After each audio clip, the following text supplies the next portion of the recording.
Hello, I am Verbena Wilbur. Please allow me to give you a glimpse of what I have done so far in my e-portfolio. This portfolio documents my transition from traditional modes of teaching to one where the integration of ICT through the use of Web 2 tools facilitated a more constructivist approach. I created a site at Google to use as the container for my artifacts. You can navigate through the site by either using the links to pages to be found in the left sidebar or by clicking on each title in this blog.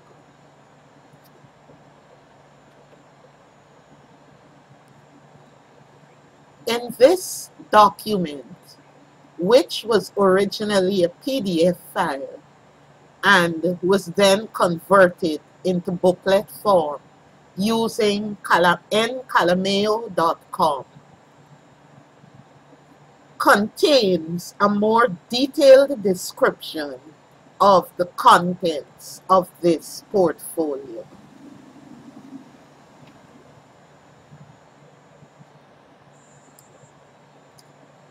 These are some of the words that come to my mind when I think of my philosophy. Click on the hotspot for access to the document that describes my philosophy. This is the document in which my philosophy is explained.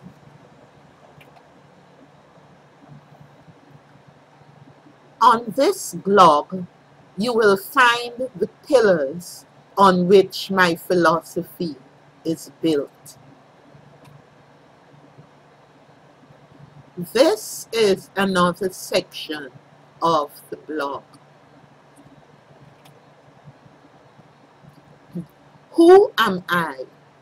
Please allow me to deal with this section now. I'm sorry, I should have done it immediately after the introduction. Who am I? This page provides information, biographical, professional, personal.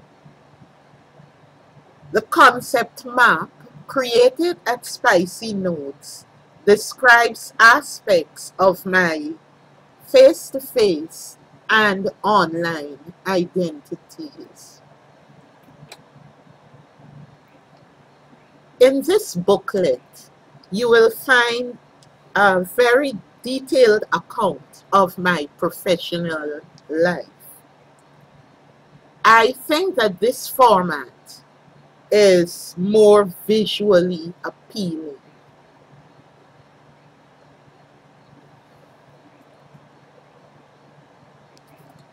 Thanks for allowing me to backtrack. I'll now continue with the next section, which deals with my transition. I used this video, which I created at Animoto, to symbolize my transition from the position of sage on the stage, pontificating in front of my chalkboard, to an approach that sees me interacting with students and, with the support of technology, ensuring that they are engaged and intellectually stimulated.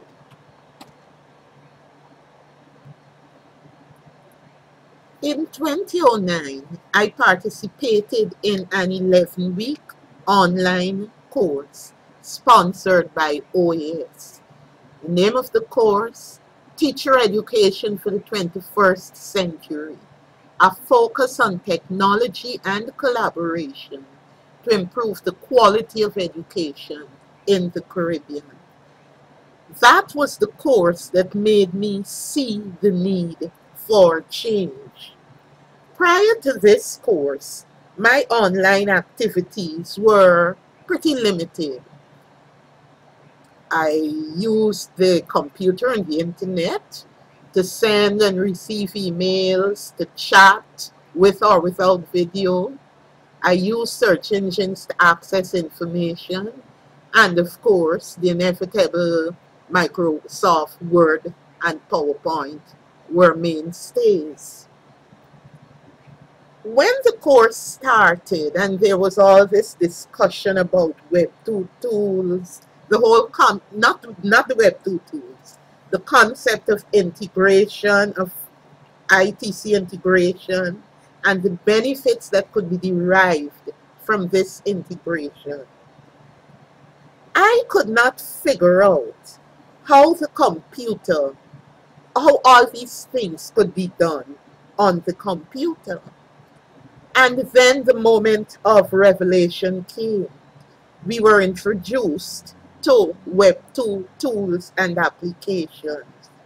And after that, there was no turning back for me. I took to those tools like a duck to water. Through the course, I was able to appreciate the concept of ICT and the ways in which its integration in the classroom environment facilitates more student engagement and richer, more meaningful learning experiences. And of course, the medium through which all of this would be done would be through the use of Web 2.0 tools and applications.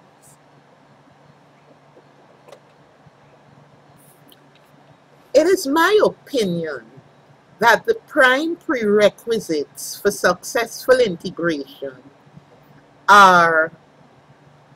would be a total resensitization and reorientation. After this, a willingness to accept change on the part of teachers, educators, administration, and all other stakeholders.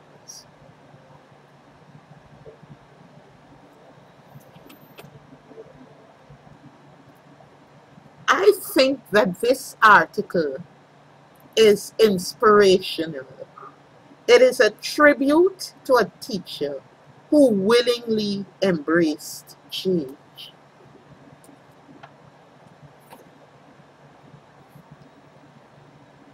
In this booklet, you will find a compilation of my reflections on and comments to readings and questions related to issues discussed on the above-mentioned course. These reflections were posted on the course forum. In this section, I plan to discuss the tools and applications used during my first efforts at integrating ICT into my classroom, my instructional arena. This blog gives a preview on the tools and applications that I used. Please be advised that this section is yet to be completed.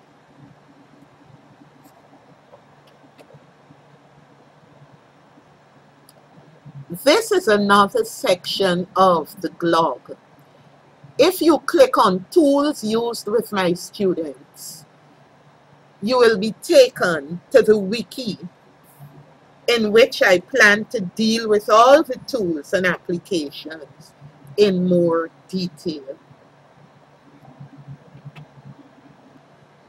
In this section, I would like to air the comments of the students who were exposed to the integration of ICT as they worked with me. But even before I go into the comments, I need to say a big thank you to the students whose names are in this workload. They were the first set of people on whom I experimented, and for the most part, They were very willing and receptive subjects. I found it particularly heartwarming to know that only one of these students had a computer. The others paid for time at internet cafes to get my work done, and they did it. Thank you, students.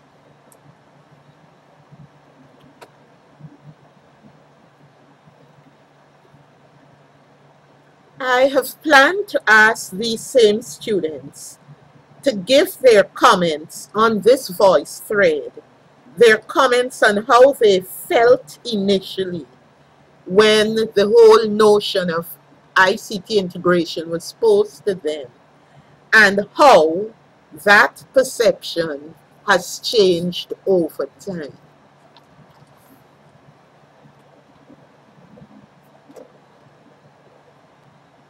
At the end of the academic year, that is in June 2010, these students gave detailed comments about the applicability and the usefulness of some of the tools to which they had been exposed.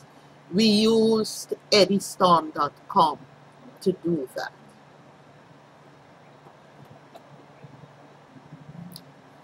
I plan to ask students from the classes that I'm dealing with in this current academic year to complete this Google form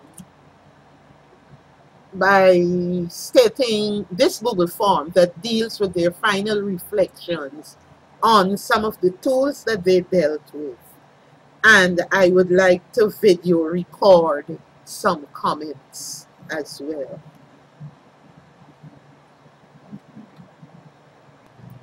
This brings me to the section that deals with my final reflections. Why have the instructional programs and plans that used to work so well only a few years ago now seem to have lost their effectiveness? My trip into the world of Web 2.0 has given me some of the answers. Chief among them are a willingness to accept the need for a change of approach and a willingness to be a lifelong learner in order to acquire the knowledge, skills, and attitudes that would facilitate a successful transition. I found this digital alphabet quite intriguing. Can you work out the meanings? Can you work out what those letters stand for? And so I have reached the end of my e-portfolio. I have come to the humbling realization that I have merely touched the tip of the iceberg when it comes to the issue of ICT integration in the instructional process. This is telling me that I need to commit myself to being a lifelong learner.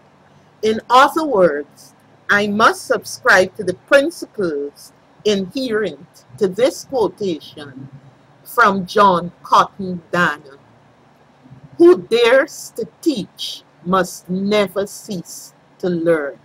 Thank you.